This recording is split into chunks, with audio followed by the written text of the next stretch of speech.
볼게요 이제 걔를. 150페이지.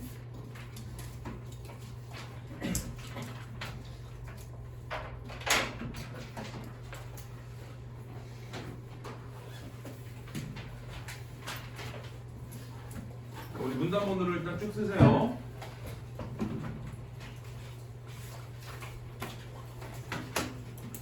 생각보다 쉽지 않으신 분들이 모여 있어서. 자, 이 문단은 가계, 기업, 정부는 경제 주체로서 가계는 소비, 기업은 생산, 정부는 정책 결정 시 합리적인 선택을 하기 위해 노력한다. 자, 이때 일단은 뭘 하냐? 가계, 기업, 정부가 합리적 선택을 하려고 한대. 자, 이때 합리적 선택을 하려면 편익과 비용을 충분히 고려하여 편익에서 비용을 뺀 순편익이 가장 큰 대안을 선택해야 된다. 그래서 1문단에서 그 첫 번째 문장으로 중요한 거는 합리적 선택이 중요한 말이고, 자, 이 합리적 선택을 하기 위해서는 뭐를 해야 되냐면 그 순편익이 가장 큰 대안을 선택해야 된대. 자, 순편익이 가장 큰 대안.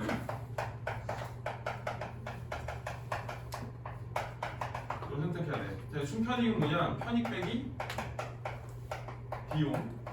이거네. 자, 이제 편익이 뭐고 비용이 뭔지를 알아야 되니까, 자, 편익이란 어떤 선택을 할 때 없는 이득으로, 이건 그냥 알겠지, 이득이야. 판매 수익과 같은 금전적인 것이나 실제적으로 돈으로 되는 거, 그 다음에 소비자가 상품을 소비함으로써 얻는 정신적 만족감과 같은 비금전적인 것을 말한다. 그래서 그다음에 이제 여기까지는 편익에 대한 내용이야, 설명. 그 다음에 비용이란, 비용이 나가는 돈이 비용이겠지. 암묵적 비용 중 가장 큰 것과 명시적 비용을 합친 것이다. 그래서 여기 이제 여기 조금 느낌이 안 오지. 암묵적 비용 중에 가장 큰 것이네. 근데 암묵적 비용이 뭔지 아직 모르니까. 근데 명시적 비용은 내 눈에 보이는 비용이거든. 그 합친 건데. 자, 암묵적 비용은 어떤 선택으로 인해 포기한 다른 대안의 가치를. 자, 이제 설명을 해주는 거야. 암묵적 비용은 A를 선택해서 내가 B를 포기한 거거든. 그 포기한 B에 대한 거, 그 가치. 명시적 비용은 그 선택을 할 때 화폐를 직접 지불하는 비용. 그렇게 돼. 그래서 암시적 비용이라는 거는 이 기회비용이라고 하거든. 내가 A를 선택하려면 B를 포기해야 돼. 예를 들면 내가 지금 학원에 와서 공부를 하려면은 PC방 가가지고 PC방이나 뭐 레버랜드나 가서 노는 시간을 포기해야 돼. 그거의 가치를 얘기하는 거야. 그래서 1문단에서는 뭐 편익에 대한 내용, 비용에 대한 내용이 나왔지만 합리적 선택은 순편익이 가장 큰 대안을 선택한다. 여기 중요한 말. 자, 2문단. 자, 순편익은 한계 비용과 한계 편익과 한계 비용이 가장 같을 때 가장 커지는데, 자, 이제 다시 여기서 이제 순편익에 대한 얘기를 하는데, 자, 순편익은 언제 제일 커지냐? 한계 편익하고 한계 비용이 같을 때, 자, 요때 가장 커. 요때 가장 커. 근데 또 모르는 말 나왔지? 앞에서 편익은 이득이고 비용은 나가는 건데, 한계라는 말이 붙었죠. 한계. 이 한계라는 말이 붙으면 한 단위를 추가했을 때 더 드는 이런 뜻이야. 한 단위를 추가했을 때 더 생기는 편익. 한 단위를 추가했을 때 더 나가는 비용. 이런 걸 말해. 용진이 언제 왔냐? 너 붙었구나. 빨리 와. 자, 그 다음 밑에 이제 한계 편익은 어떤 선택에 의해 추가로 발생하는 편익이며, 추가 발생이에요. 추가 발생. 한계 비용 그 선택에 추가로 발생하는 비용. 그러니까 한계 비용, 한계 편익에서 한계는 추가로야. 추가로 발생. 추가로 발생하는 편익, 추가로 발생하는 비용. 네. 자, 예를 들어 볼펜을 한 개 더 살지 고민하고 있는 소비자의 한계 편익은 볼펜을 한 개 더 사는 데서 추가로 는 만족감이며, 한계 비용은 볼펜 한 개 더 사는 게 추가로 드는 비용이다. 예를 들어 내가 볼펜이 한 개가 있어. 근데 볼펜을 하나 새로 샀어. 그랬을 때 뭐 금전적 이익으로 따졌을 때 내 편익이 만약에 2,000원이었어. 근데 하나 더 샀어. 똑같은 색을. 그랬더니 더 샀을 때 내가 이거 가지고 얻는 이득이 없어. 있는 걸 써야 되고, 이거 쓰다 보면 이거 잉크 많아가지고 다 사라질 것 같고 이래. 한개 비용이 빵이거든.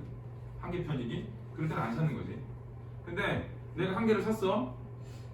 근데 하나 더 샀어. 더 샀는데 두 개 있으면 더 좋을 것 같아. 집에 하나, 학원에 하나 놓고.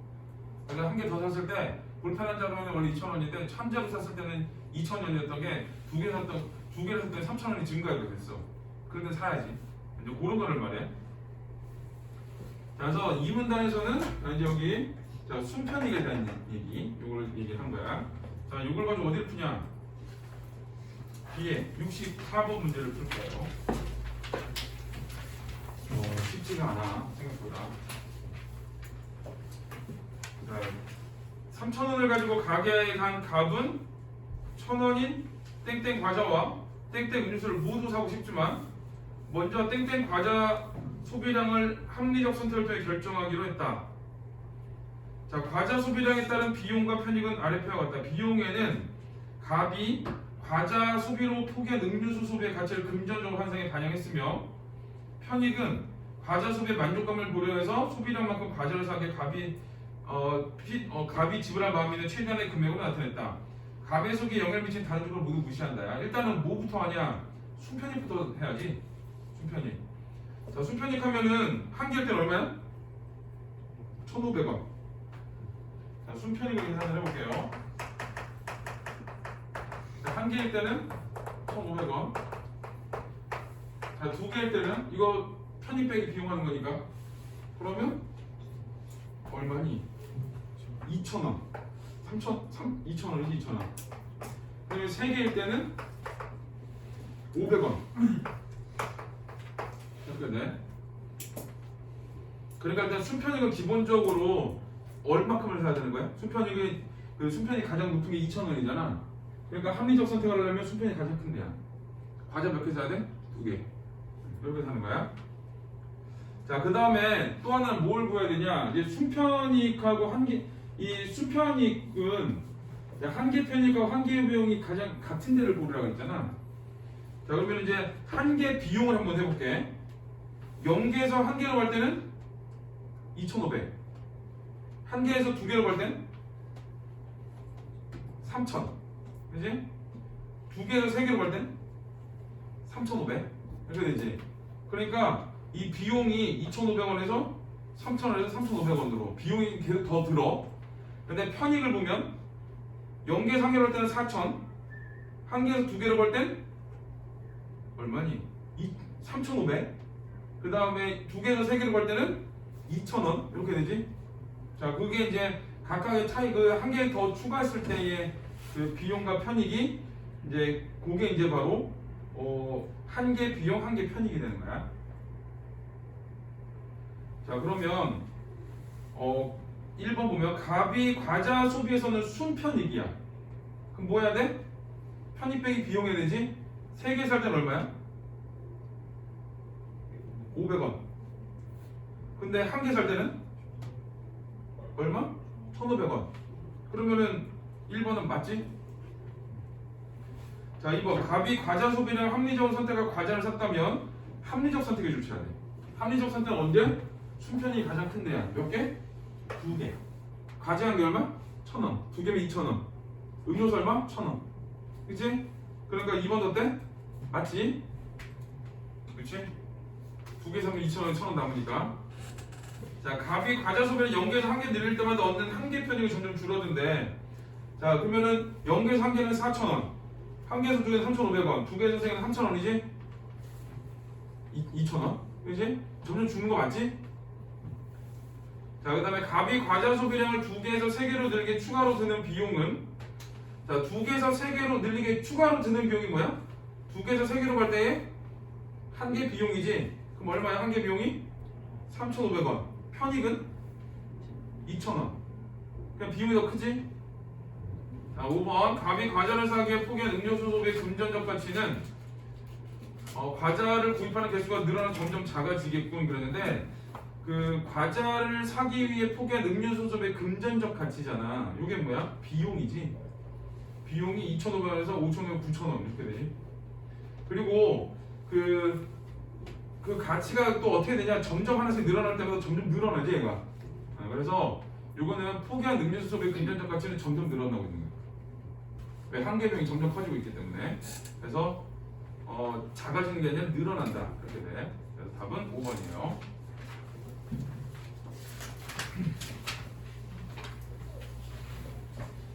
3문단.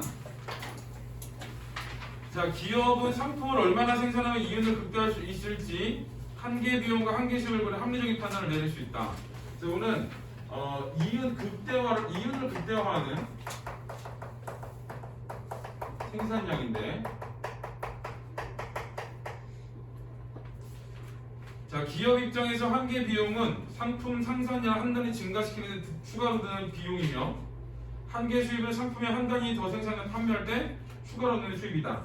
이 위에서 한 말에 똑같이 그 한계 비용은 추가로 드는 비용, 그 다음에 수입은 추가로 얻는 수입. 근데 한 단위야, 기본이. 자, 완전 경쟁 시장에 있는 기업이라면 상품의 시장 가격 그 자체가 한계 수입이 된다. 일단은 완전 경쟁 시장이라고 가정을 해.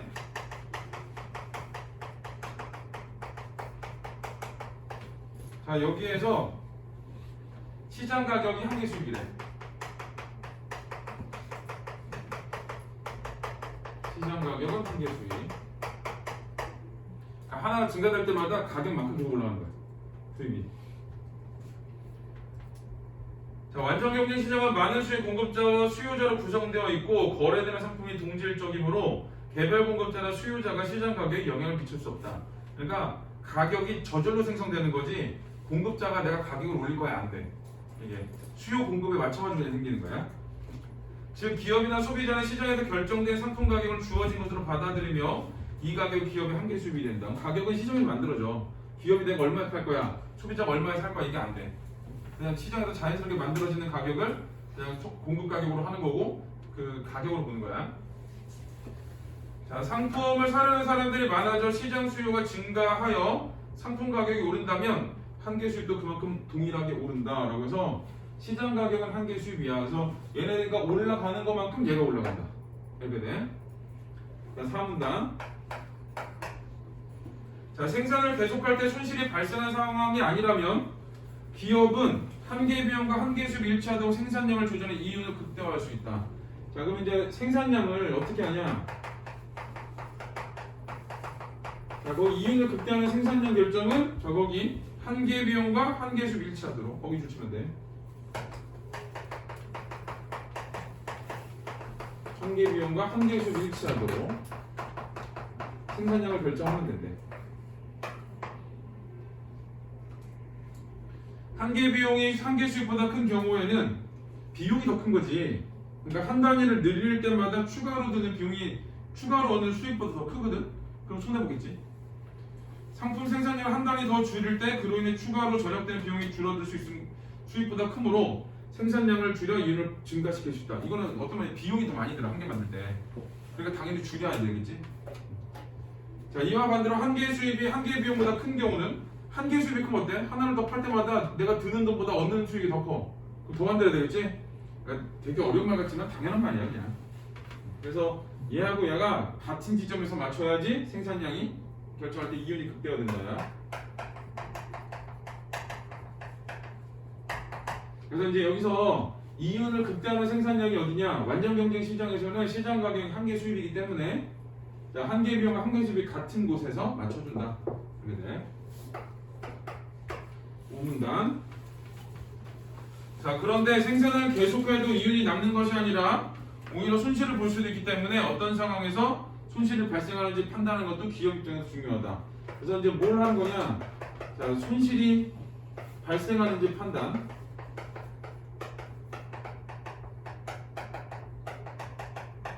자, 이것도 중요하네. 이때 고려할 수 있는 것 중 하나 평균 비용이다. 이제 새로운 개념이 나왔지? 자, 평균 비용. 여기다가 네모 쳐놓으세요. 평균 비용은 어떤 양의 상품을 생산하는데 투입된 총 비용을 총 생산량으로 나눈 것으로 자, 총 비용을 총 생산량으로 나눴대. 다시 말하면 한 개를 만들 때 얼마가 들어가냐? 상품을 한 단위 만드는데 드는 평균적인 비용을 말한다. 여기서 총 비용은 고정 비용과 가변 비용으로 구분된다. 그래서 자, 이번에 총 비용을 또 나눴어. 총 비용이 고정 비용과 가변 비용. 이 글을 딱 봐도 고정 비용 고르면은 비용이 똑같은 금액이 계속 나가는 거고 고정적으로 나가는 거고 가변은 어때? 계속 변화되는 지점이겠지? 한계 비용이 총 비용 중 가변 비용에만 영향을 받는 것과 달리 평균 비용은 고정 비용과 가변 비용 모두에 영향을 받는다. 이 총 비용은 여기 다 영향을 받는데 두 개로 나눠지니까. 근데 이제 비교할 거는 어떤 거냐? 한계 비용. 한계 비용은 어디면 영향을 받아? 가변 비용에만 영향을 받는데. 자, 왜 가변 비용에만 영향을 받냐 하면 한계 비용이라는 게 뭐야? 추가로 드는 거잖아. 그치? 추가로 든다는 얘기가 금액이 변한다는 얘기지? 그래서 이 한계 비용은 가변 비용에 영향을 주는 거야. 얘가 한계라는 게 추가로 드는 거니까 고정 비용이면 고정되어 있는 비용이잖아, 말 그대로. 그럼 이제 추가로 들면 바뀌는 비용이지, 그래서 가변 비용이만. 이렇게 두 개로 이제 비교를 하는 건데, 그래서 총 비용은 고정 비용과 가변 비용 모두에 영향을 받고, 한계 비용은 가변 비용에만 영향을 받는다. 자, 고정 비용은 생산량에 따라 변하지 않고 일정한 크기를 유지하는 비용으로 생산량이 많든 적든 매달 똑같이 하는 임대료가 그 얘기다. 요거 이제 얘가 임대료야. 매달 똑같이 내야 돼. 내가 돈을 많이 벌어도 1,000만 원 내야 되고 돈을 적게 벌어도 1,000만 원 내야 돼. 그건 똑같아. 자, 가변 비용은 생산량에 따라 달라지는 비용으로 각종 재료비, 상품 생산을 늘리기 위해 추가로 고용한 직원에게 지급되는 보수 등이 그 얘기다. 가변 비용의 이해는 뭐 재료비라든가, 요거는 내가 많이 생산하면 재료비가 많이 들겠지. 그 다음에 많이 생산하려면 사람이 없으면 안 돼. 그러면 사람들을 더 쓰든가 일을 더 시켜가지고 돈을 더 주든가 그런 거 해야 돼. 그래서 이제 보수, 월급이지. 자, 이런 데는 여기 해당하는 거야. 그래서 이제 여기는 평균 비용에 대한 얘기, 총 생산량분의 총 비용이다 하는 거.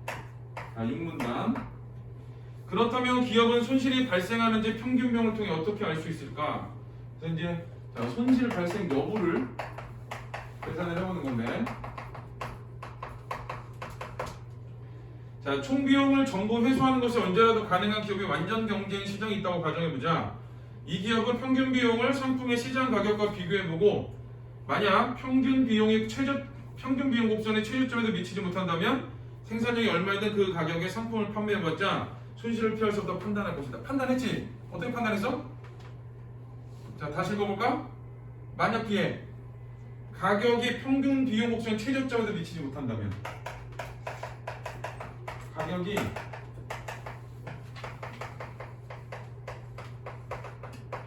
평균 비용 곡선 최저점에 못 미쳐. 자, 그럼 얘는 뭐야? 손실은. 자, 줄을 쳐볼게요.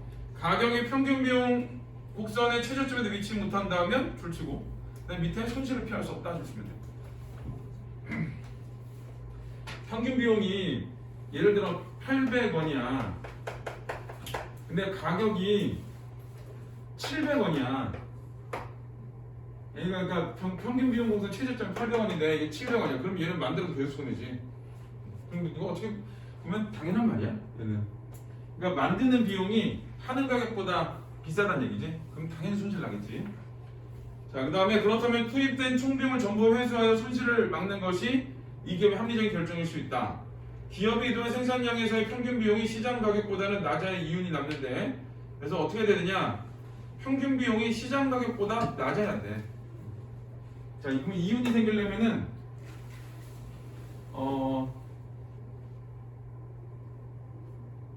시장 가격보다 평균 비용이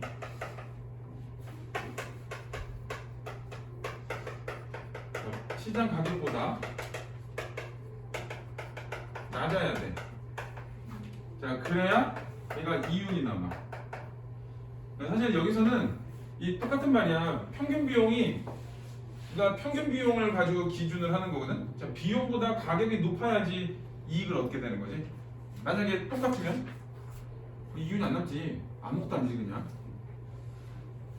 자, 어떻게 해도 손실을 피할 수 없는 생산을 계속할 것인지 고민해야 하는 것이다. 이처럼 평균 비용은 한계 비용과 더불어 기업이 생산에 관한 의사결정을 낼 때 유용하게 활용된다. 그래서 이제 이 평균 비용에 대한 얘기. 그래서 자, 여기까지 5문단, 6문단은 평균 비용에 대한 얘기를 한 거고 7문단은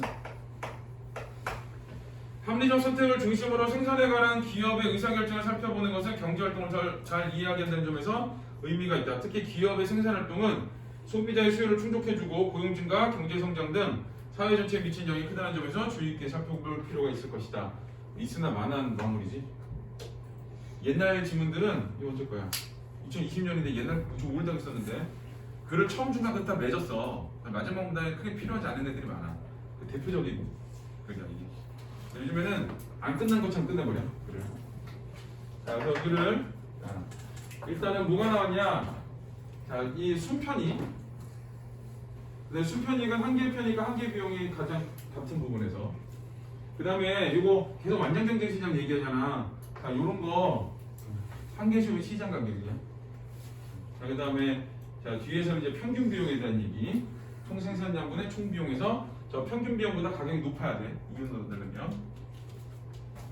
자, 우리 61번을 풀어볼게요. 윗근의 내용 전개 방식인데, 자, 내용 전개 방식은 포괄적인 큰 범위의 내용 일치야. 그 내용 들어있는지 안 들어있는지 확인해야 돼.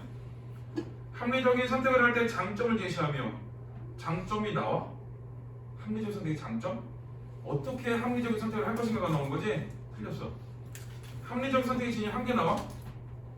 합리적 선택을 했을 때 문제점 이런 게 나와야 되거든? 안 나오지? 3번 경제 주체가 되기 위한 조건. 경제 주체가 되는 조건이 나와? 그냥 경제 주체가 얘 이렇게 나오는 거지? 가게, 기업, 정부야 이렇게. 5번, 4번 합리적 선택을 하기 위한 방법을 제시하며 합리적 선택을 위한 방법이 나오지. 순편익으로. 그 다음에 평균 비용으로. 자, 생산과 관련된 기업의 의사결정에 대해서 생산과 관련된 의사결정, 생산량 결정할 때 한 개의 비용과 한 개씩 일치하게.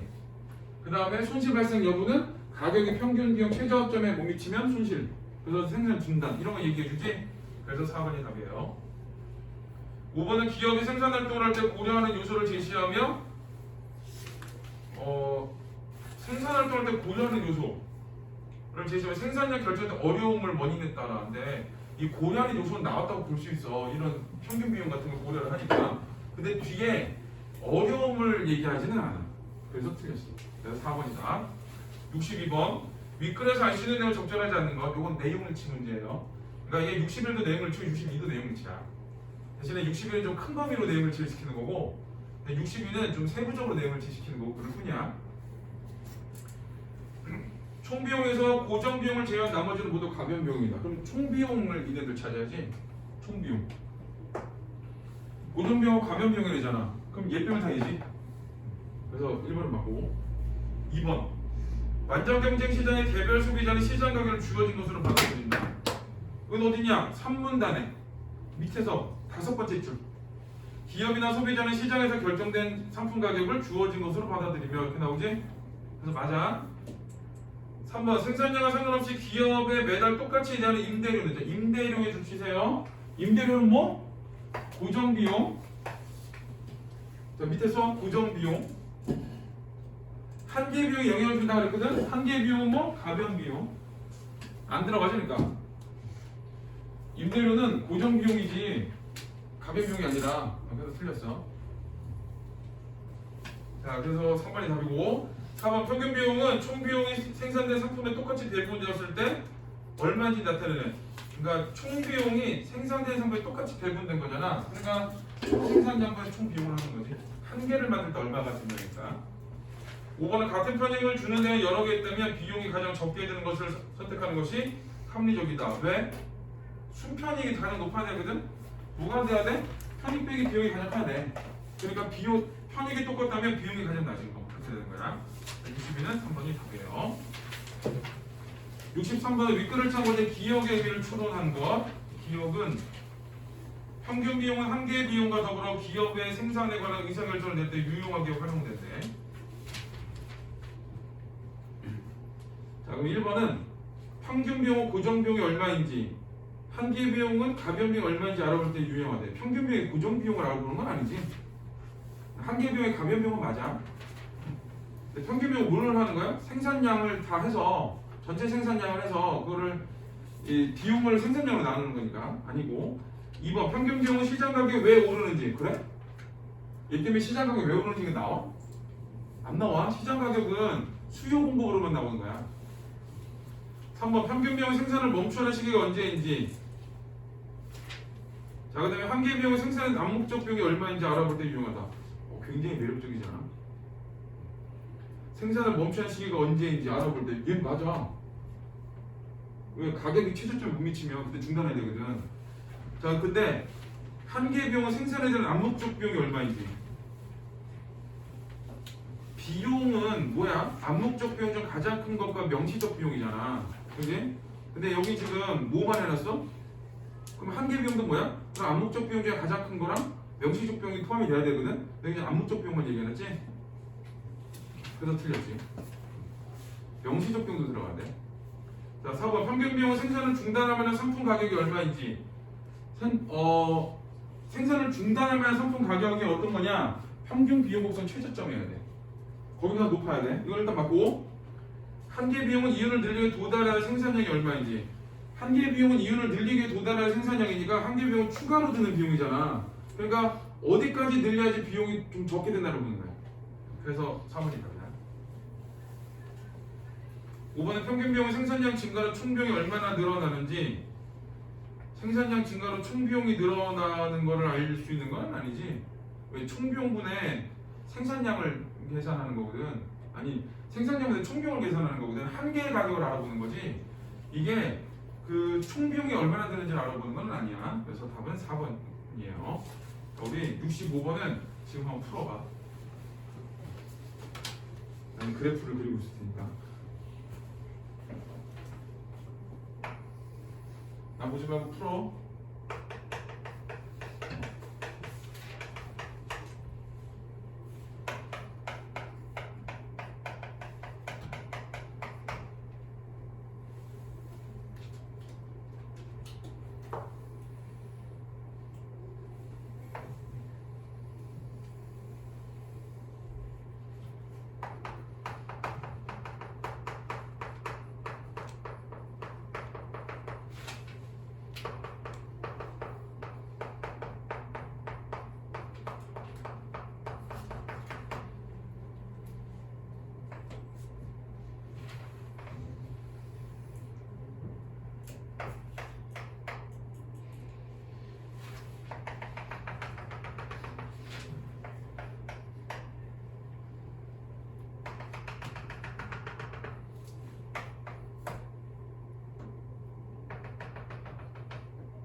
참 쉽지 않은 문제지.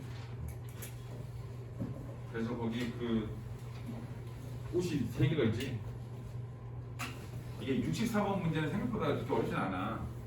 근데 얘는 생각보다 어려워. 자, 일단은 뭘 써야 되냐? 지금 가격이 피제로라고 그랬잖아. 완전 경쟁 시장이고, 그럼 여기가 뭐야? 가격이 피제로니까 이거 한계 수익이야. 이걸 써놔야 돼. 일단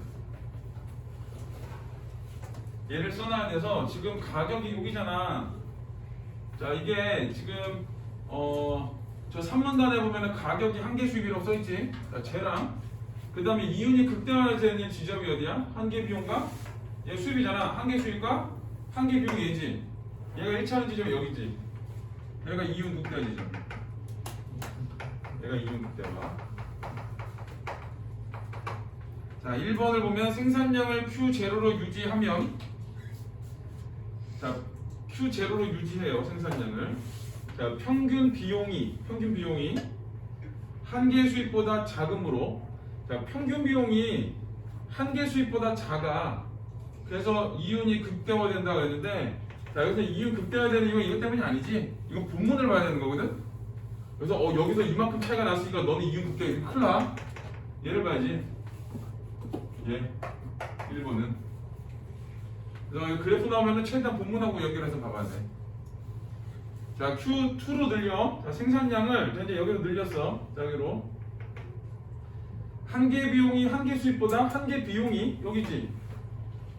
한계 비용이, 자, 한계 수익보다 커진대.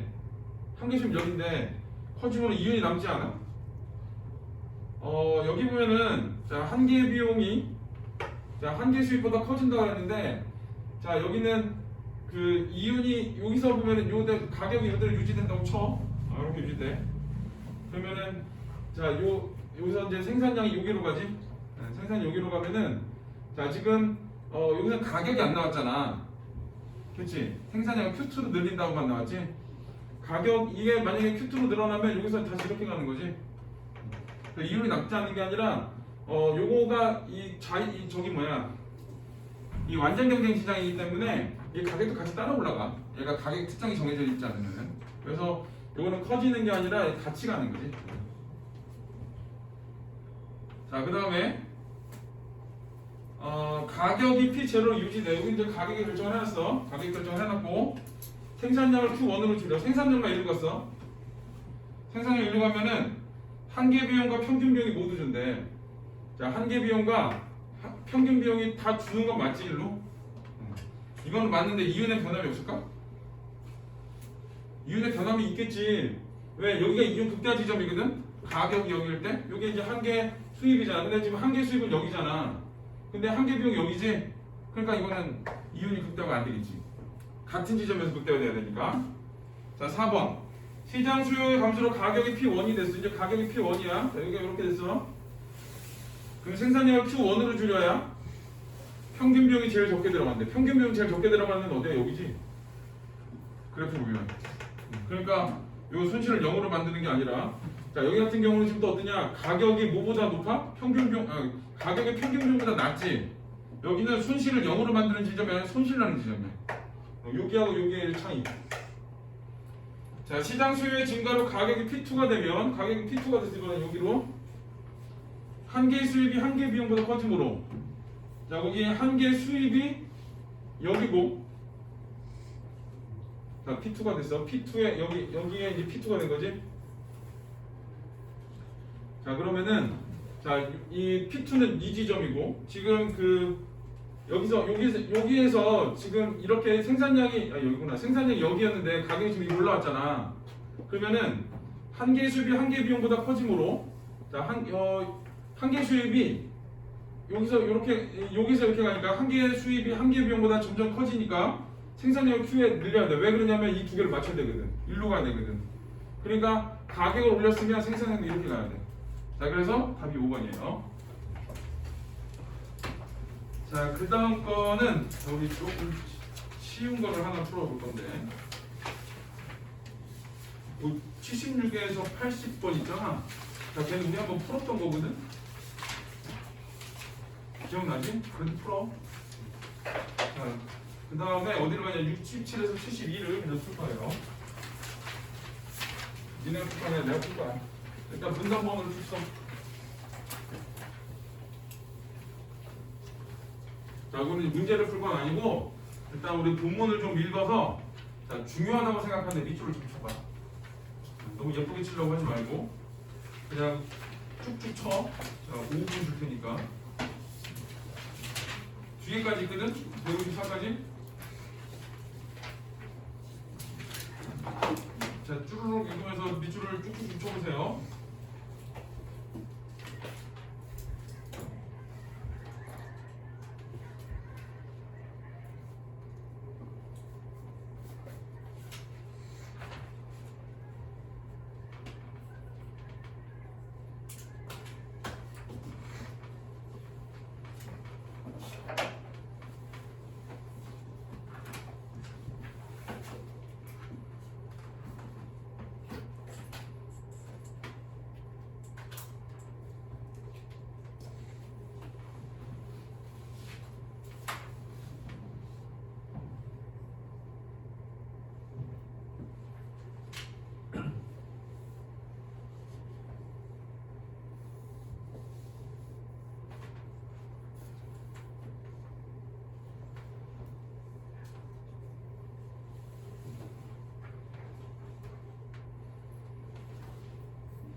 복잡해 보이긴 하는데 생각보다는 덜 복잡해 보이잖아. 복잡해 보이는 이유가 뭐냐면 이 문단에 쓸데없는 얘기가 너무 많이 나왔어요. 그 다음에 3문단에 너무 과한 정보가 나왔고 그래서 그런데 자, 일단 1문단은 자, 파생상품이란 일단 파생상품에 동그라미 쳐야지.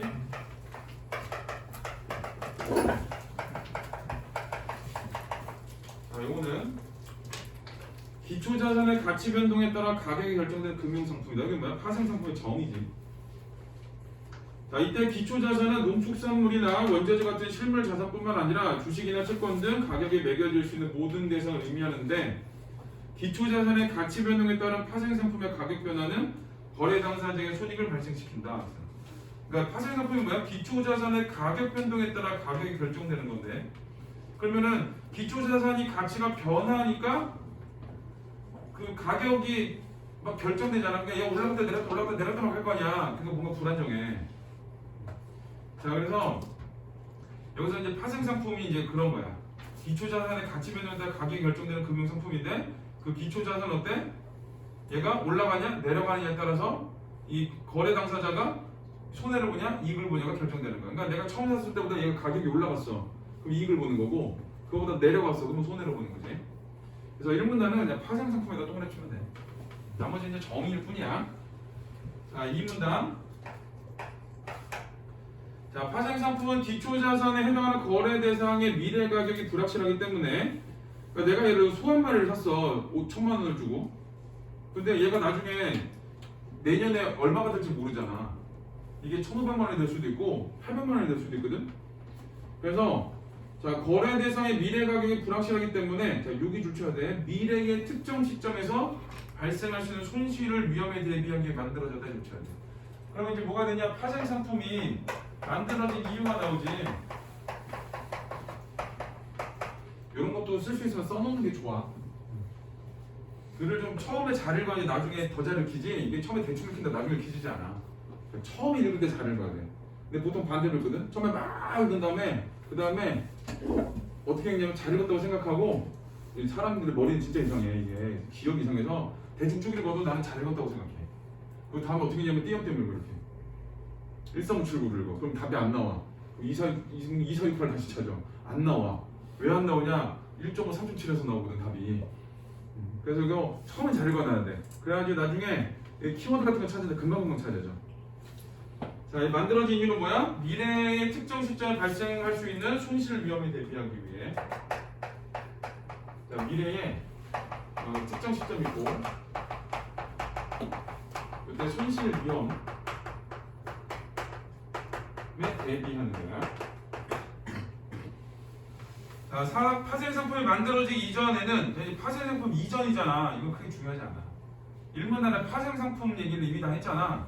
그럼 얘는 파생 상품이 중요하지. 파생 상품 이전 같은 경우는 보통 뭐가 나오냐면은 단점이 나올 확률이 높아. 자, 파생 상품이 만들어지기 이전에는 이러한 불확실성으로 인해 거래 대상을 팔려는 매도자와 가격 하락에 대한 매도자는 가격 하락에 대한 내가 물건을 갖고 있는데 가격이 떨어지면 안 돼.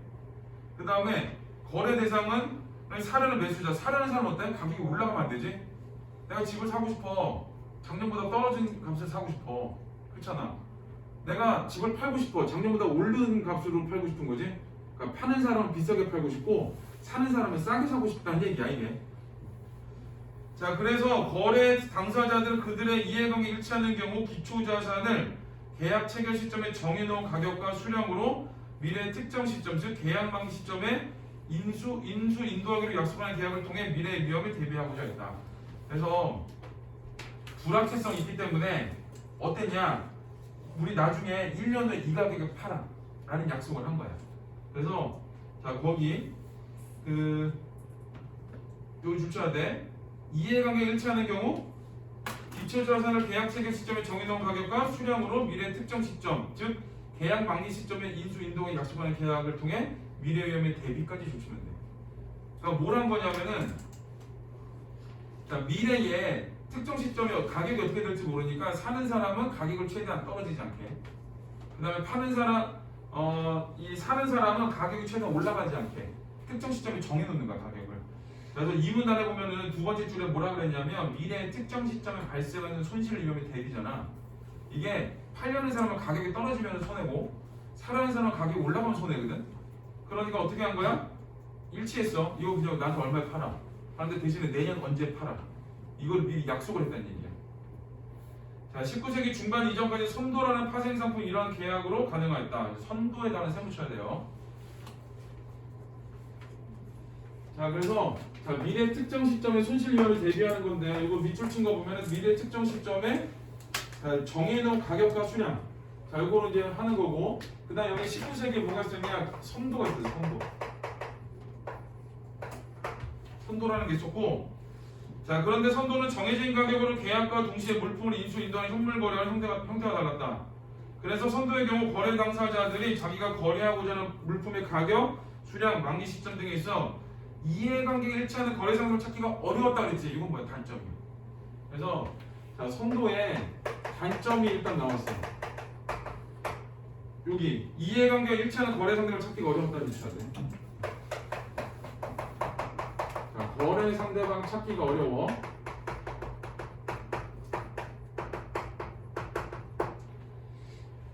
자, 그 다음에 또한 계약을 체결했더라도 만기 전에 그 계약을 임의로 파기할 위험이 높다는 불안정성이 늘어집니다. 거기 임의로 파기할 위험이 높다. 그쵸? 두 번째는 문제점 두 번째지.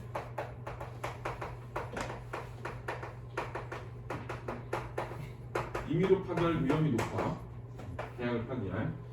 그러니까 결국 선도는 어떤 거냐? 이 문제가 있는 제도지. 파생 상품은 맞아. 미래의 특정 시점에서 정해진 수량과 가격으로 계약하는 건 맞거든? 근데 일단은 찾기가 어려워. 거래자를. 또 하나는 하다가 얘가 더 많이 주대. 야 너랑 안 해. 그냥 돼버리는 거야. 자, 3문단. 자, 이런 문제점을 해결하기 위해 저기 문제점 있잖아. 그래서 얘를 해결을 해야 돼. 해결하기 위해서 경제활동의 규모가 커지게 된 19세기 중반부터는 선물이라는 파생상품이 나타났다. 자, 쭉 읽어보니까 선물은 긍정적이지. 선물은 기초자산을 계약 체결 시점에 정해놓은 가격과 수량으로 계약 만기 시점에 거래한 데는 중에 선도와 동일하다. 일단은 선도와의 공통점을 얘기했지. 자, 호가는 선도와 공통점. 정해놓은 가격과 수량으로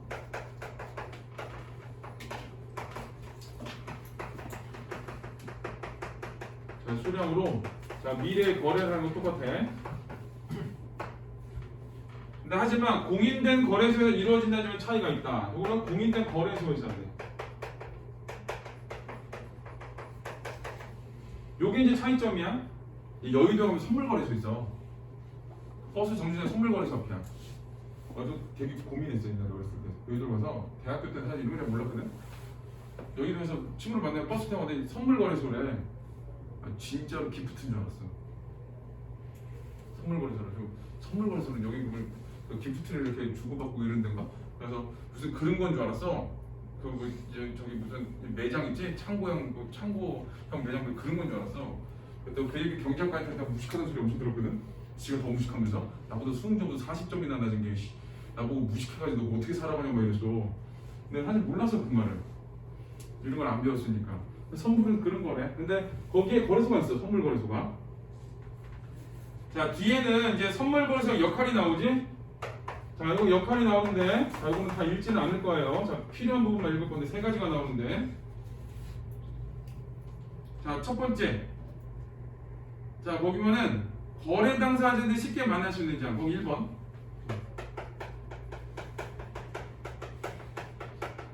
자, 거래 당사자를 쉽게 만나. 자, 요거하고 지금 매칭이 되는 거지. 거래 상대방을 찾기가 어려운데 거래 대상을 쉽게 만나. 그 다음에 두 번째는 매개점 역할. 직접 하는 게 아니라 매개하는 거고.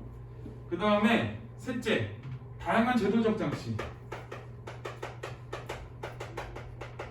이 다양한 제도적 장치니까 이건 굳이 어디에 해당하는 거냐면 여기에 해당해. 그러니까 함부로 계약하기 못하게 만드는 거야. 자, 이를 통해 거래 안정성이 확보돼요. 자, 요거 세 개의 역할. 자, 이것 때문에 거래 안정성이 확보됐대.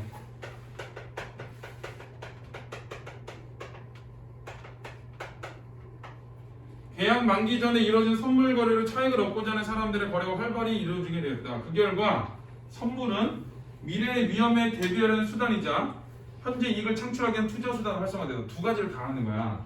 자, 이것 때문에 이제 선물이 두 가지가 돼서 첫 번째는 위험에 대비도 되고, 자, 두 번째는 현재 이익을 창출하기도 하고. 자, 원래 파생 상품은 얘거든. 손실 위험에 대비하는 거. 근데 현재 이익을 창출할 수 있는 기능도 생긴 거지. 그래서 여기서는 선도와 선물이 나왔는데 선물이 더 중요한 내용이야. 자, 4문단.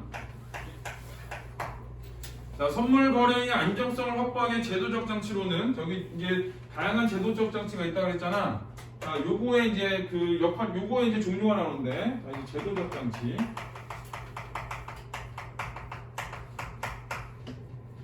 반대 거래, 증거금 1일 정산 등이 있다. 자, 반대 거래는 자, 첫 번째가 반대 거래. 여기는 내문쳐야죠.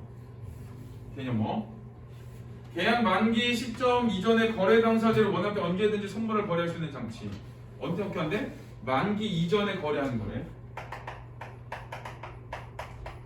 자, 거기 그 문장을 쭉 줄쳐도 되고, 아니면 만기 거래 이전 시점에 거기다가 뭐 뒤에 선물 거래 이렇게 줄쳐도 되고 그래.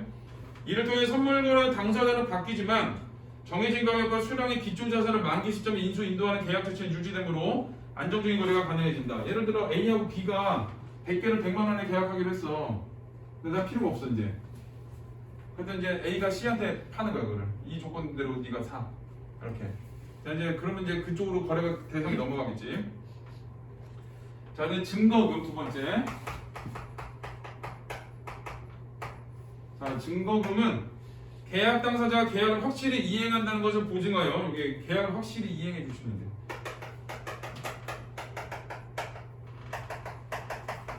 자, 이거를 보여주는 거야. 계약을 할 거야라는 걸 보여주는 거야.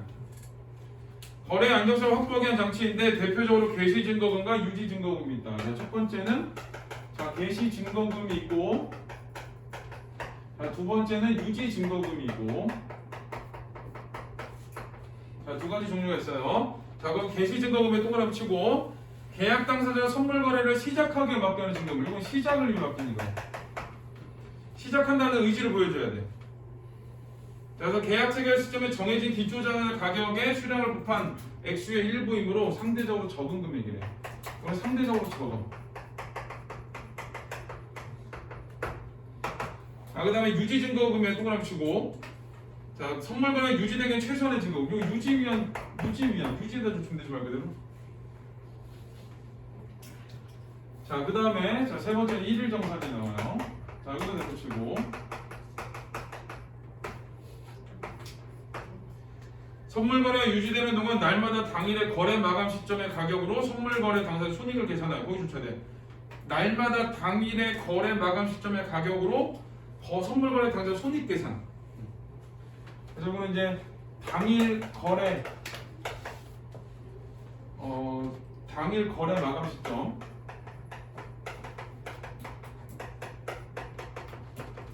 자, 여기 내가 얘를 나중에 1년 후에 1,000원에 사기로 했는데 지금 800원이야. 근데 손해보지. 얘가 1,500원에 지금 1,500원이야. 근데 이익 보겠지. 그런 걸 계산하는 거야. 이를 통해 거래 당사자들은 매일매일의 손익을 따지면서 반대 거래 여부를 결정할 수 있기 때문에, 그래서 1일 정산의 좋은 점은 뭐냐? 손익을 계산해서 반대 거래 여부를 결정을 하는 거야. 자, 거래 안정성이 확보된다. 한편 1일 정산의 결과, 한편은 다른 얘기거든. 특정 거래자의 증거금 계좌장과 유지 증거금 이하로 떨어졌을 경우, 자, 이제 하나의 그 증거금이 뭐보다 낮냐? 유지 증거금 이하야. 이렇게 되는 경우가 있어. 자, 그랬을 때는 거래소는 계약의 이행 가능성을 회복하기 위해 증거금 계좌장과 개시 증거금 이상이 되도록, 자, 그럼 이제 어떻게 하냐? 개시 증거금 이상 되게 만든대.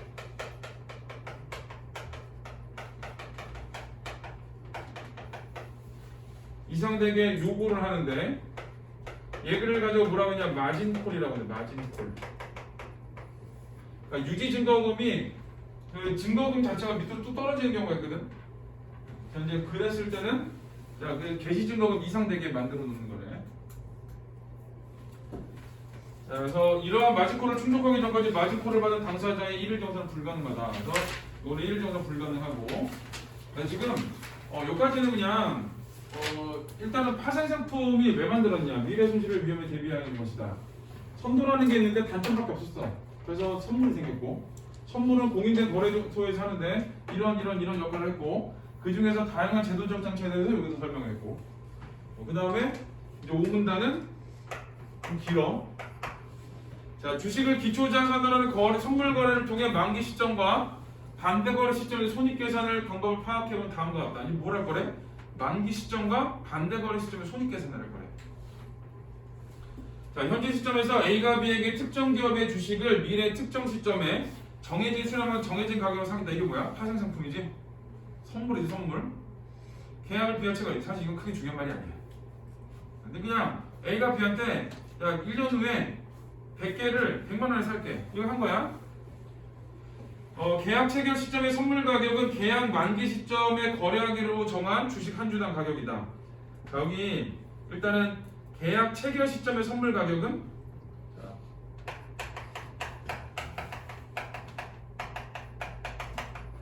계약 체결 시점 선물 가격 요거하고 계약 만기 시점에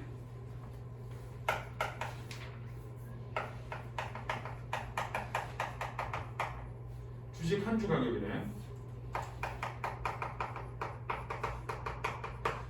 자, 여기 잘 봐야 돼. 체결 시점의 선물 가격, 만기 시점의 주식 가격이야.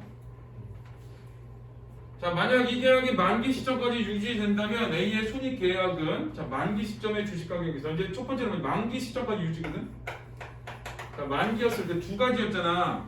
만기 시점과 반대 거래 시점이잖아. 그 중에 이제 만기야. 자, 그러면은 만기 시점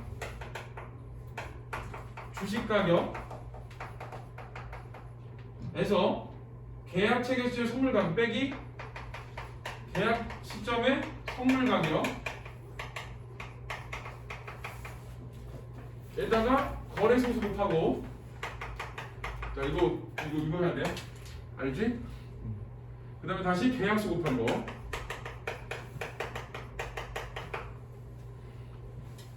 여기서 이제 막 거래 승수, 계약수 이런 거 크게 고민하지 않아도 된다. 나중에 다 알지.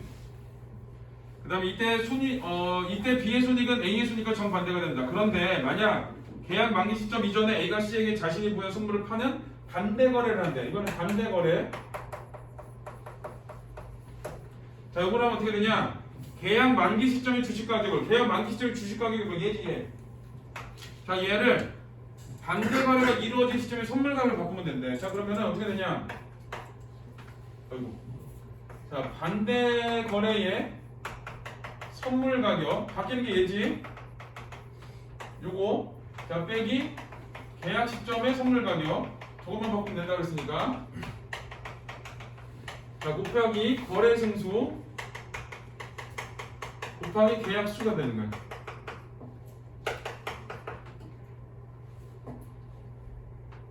이거를 왜 굳이 쓰냐면은 이거 너무 헷갈려. 그러니까 식나 그런 거 있지? 그런 거 써놔야 돼. 이 관계식 옆에 정리해야 되고, 근데 저런 거에서 분수로 나와야 되는데 말로 풀었으면 되게 길어. 뭐에서 나눠 보는 거 있잖아. 그거 말로 하는 것보다 분수 옆에 쓰는 게 훨씬 더 간단해. 그런 거는 이제 정리를 좀 해놓는 게 좋아. 여기서도 그냥 밑줄 친 다음에 여기 밑줄 친 다음에 어디를 밑줄 치냐면은 계약만기 시점에 주식 가격을 반대 거래 이루어진 시점에 선물과 바꾸기만 하면 된다. 여기를 줄치고 그냥 넘어가잖아. 나중에 문제부터 다시 읽어야 돼. 그때는. 그래서 그렇게 하면 안 되고 그냥 따로따로 정리를 먼저 해놔 그냥 읽으면서. 그럼 나중에 어차피 문제 나올 거야. 문제 내려고 지금 된 거거든 이거는. 저기 있어. 어디 있냐면은 71, 72에 있어. 그러니까 그런 걸 염두에 두고 읽어야 돼. 문제를 미리 보는 거 이런 게 아니라 이 식이 나오면 어딘가에 문제가 나오겠구나를 생각을 해야 돼. 식같이 나온다 그럼 무조건 정리하면 돼. 머리를 믿으면 안 돼요. 머리 믿으면 안 되고 손과 눈과 이걸 믿어야 돼. 그게 더 정확해. 내가 맨날 얘기하지만 고등학교 1, 2, 3학년은 사실은 아는 게 없는 때야. 뭘 아니 니네가?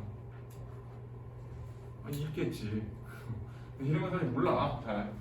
그러니까 너무 자꾸 이렇게 막 머리로 막 이해 못해. 어떻게 이해 이거를? 모른다는 더 많은데. 그러니까 그런 거는 정리할 수 있는 데는 정리를 해야 되는데 요거는 정리를 해야 되는 부분이야. 자, 그 다음에 이제 문제를 풀어볼게요. 자, 67번. 이 글에서 다른 내용이 아닌 거. 파생상품의 전망은? 앞으로 이렇게 될 것이다. 안 나오지? 틀렸어. 1번 다. 종류 나오지? 선도 선물. 파생상품의 정의 1문단에 나오고, 자, 기능, 손실 위험을 대비한다. 등장 배경도 나오고. 자, 기업과 니은에 대한 설명인데, 기업은 선도고 니은은 선물이야. 기업과 니은 모두 기초자산의 가치 변동에 따라 당사자의 손익이 결정된 금융상품이다. 둘 다 뭐니까? 파생상품이니까. 일단 1번 맞고, 기업은 니은과 달리 계약을 체결하더라도 만기 전에 계약, 여기 임의적 파기 줄쳐야 돼. 기업은 임의적 파기. 여기 이제 문제점이지. 3번. 기업은 니은과 달리 계약 체결 시점에 정해놓은 가격과 수량으로 미래의 특정 시점에 기초자산 거래한다. 이게 선물이거든? 기업은 니은과 달리가 아니지. 둘 다 파생상품이잖아. 그래서 얘네들은 공통점이야. 공통점. 정해놓은 가격과 수량을 미래에 거래한다라는 거. 이건 공통점이기 때문에 달리를 쓰면 안 돼요. 자, 그 다음에 69번. 거기는 계약 체결 시점이 T0이고 거래 마감, 거래 시작 이렇게 있는데, 자, 거기에 이제 그 증거금 계좌 잔고가 있지. 그래서 S0, 1, 2, 3인데 문제가 되는 지점이 하나 있지? 어디가 문제가 돼? S2. 왜 문제가 돼?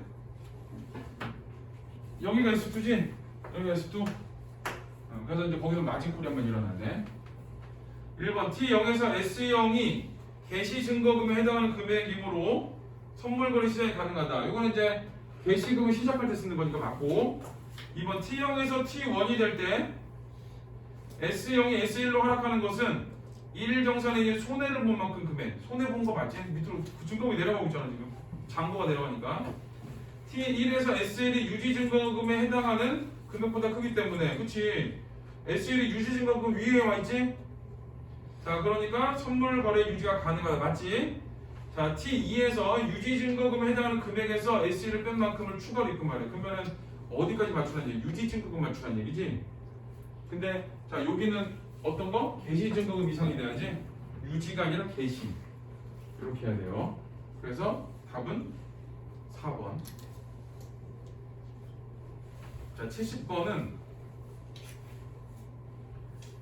선물 거래에서 발생하는 레버리지 효과는 개시 증거금만으로 거래를 시작할 수 있어 선물 가격 변동에 몇 배 해당하는 큰 수를 얻게 되는 것을 의미한다. 이게 개시 증거금이 상대적으로 적잖아. 그지?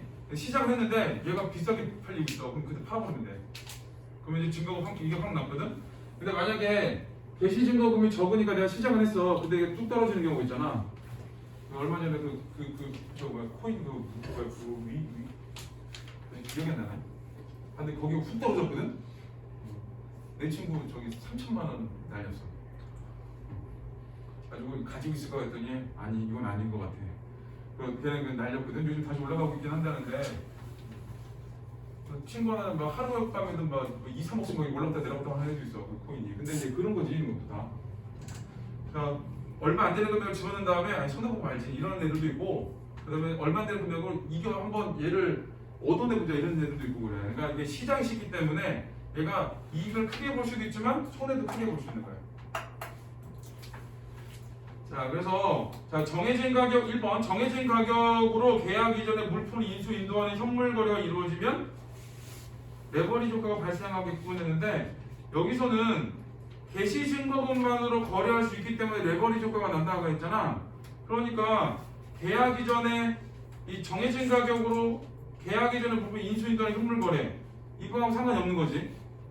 왜 그러냐? 이게 지금 선물 거래 때문에 발생하는 문제이기 때문에. 자, 2번 레버리지 효과가 발생하면 만기 시점 이전에 기초자산을 거래할 수 있게 돼요. 거래 안전성. 요 레버리지 효과가 거래 안정성이 확보되지는 않겠지. 왜? 손실을 입을 수도 있기 때문에. 자, 틀렸고. 3번 개시증거금은 계약 체결 시점에 정해진 기초자산의 가격과 수령할 걸 액수의 일부이기 때문에 일부가 뭐야? 얼마 안 되는 금액. 요거지 상대적으로 적어. 그래서 이 거래 시작은 금방 할 수 있어. 그래서 내가 거래를 시작해놓고 이게 비싸죠. 그럼 팔면 이익이야. 근데 밑으로 쭉 내려가. 내가 그걸 사야 되거든. 이게 어차피 나중에 그 돈 금액으로 사야 되는 거잖아. 그러니까 쭉 내려가면은 내가 그 금액으로 사면 손해가 돼. 내가 생각했던 것보다. 자, 그래서 레버리지 효과가 발생이 되는 거야. 그러니까 적은 금액으로 큰 돈을 벌 수도 있고 적은 금액으로 큰 손실을 입을 수 있는 게 이제 레버리지 효과가 되는 거야. 그래서 답은 3번이에요. 자, 70, 그 다음에 이제 71, 72는 자, 2000땡땡년 5월 10일 갑은 땡땡기업의 주식을 한 주당 15만 원의 가격으로 6월 8일 은행에 사겠다는 5계약을 체결한다 했어. 여기는 15만 원 5계약 계약수지. 그런데 5월 30일에 갑은 보유한 선물을 병에게 파는 반대 거래한다. 반대 거래한대. 그리고 이 선물은 6월 8일까지 반대 거래 없이 유지된다. 쭉 유지가 됐어. 자, 거기 보면 이제 주식 가격, 선물 가격 촉촉 나오지? 계약이 어디야? 5월 10일이 계약, 6월 8일이 만기야. 여기 있어. 5월 10일의 계약 시점, 6월 8일의 만기. 이렇게. 그리고 거래 승수는 10일에. 자, 이거 15만 원이 뭐냐면 요 계약이지. 계약. 사겠다고 했던 만기 시점에 요게 이제 내가 계약하기로 한 금액. 자, 그러면은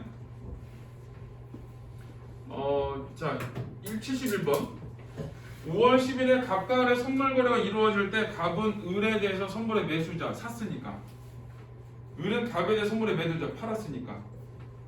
이거 기억 잘해라. 매수는 사는 사람, 매도는 파는 사람이야. 이거 1번은 내신 문제 같은 거 나올 때 단어 싹 바꿔놓잖아. 그럼 또 헷갈려가지고 틀려. 얘를. 1번 일단 맞고, 2번 5월 30일에 갑과 병의 반대 거래가 이루어질 때 갑과 을 사이에 선물권이 청산된다. 맞지? 왜? 병한테 넘겼으니까. 3번 5월 30일에 갑과 병의 반대 거래가 이루어질 때 갑은 병에 대해서, 갑이 병한테 파는 거잖아. 파는 사람이 뭐 매도자, 사는 사람이 매수자지. 그래서 맞는 말. 6월 8일에 선물 계약에 주식의 거래가 이루어질 때 갑과 을 사이의 주식 거래 관계 청산된다. 청산된 거 누구하고 누가 청산되는 거야? 반대 거래를 했으니까 병과 을이 청산되는 거지. 이미 갑하고 을은 언제 청산된 거야? 중간에 5월 30일에 청산된 거야. 반대 거래 했으니까. 그래서 4번이 답이에요.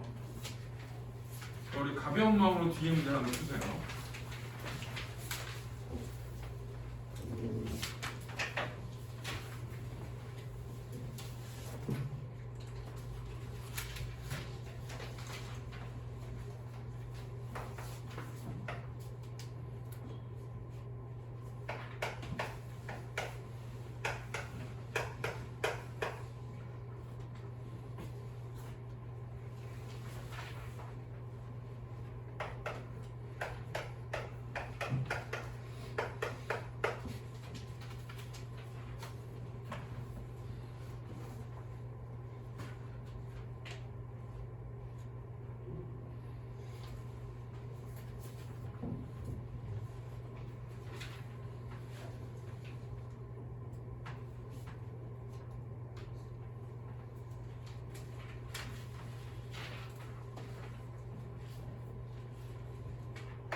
이 문제는 그냥 봐. 이 문제는 얘 정리하면 금방 풀려. 갖다 껴맞추면 되니까. 그치? 그래서 만기 주식은 7만 원이거든. 계약수 선물가 15만 원이고. 그 다음에 거래 수도 가르쳐줬지. 거래 계약수도 가르쳐줬지. 여기 얼마 나와? 마이너스 8 나오니까 50이잖아. 마이너스 400 나오지. 자, 요거를 이제 요걸 바꾸는 거야. 계약서 선물 가격으로 12만 원으로. 그러면 지금 마이너스 3 나오지. 3, 50이니까 마이너스 150 나오지. 자, 여기 계산하면 되는데, 그러니까 요거를 식을 미리 정리해 놓으면은 요 문제는 그만 풀려. 읽을 때 처음 잘 읽을 때 읽으면. 근데 이거 다시 읽잖아. 그러면은 다시 가가지고 또 글을 막 해야 돼서 복잡해져. 그래서 요 문제, 요렇게 식이 나오는 문제들은 식을 좀 써놓고 그 다음에 갖다 껴맞추면 돼. 일부러 껴맞추라고 문제 내는 거예요. 이거. 더하기 사칙연산 나오는 정도는. 자, 우리 잠깐 쉬었다가 타임 어택하고, 그리고 얘 한 단계 더 풀 건데, 타임 어택 안 가르치는 사람 손? 없지. 좋아요. 좀 쉬세요.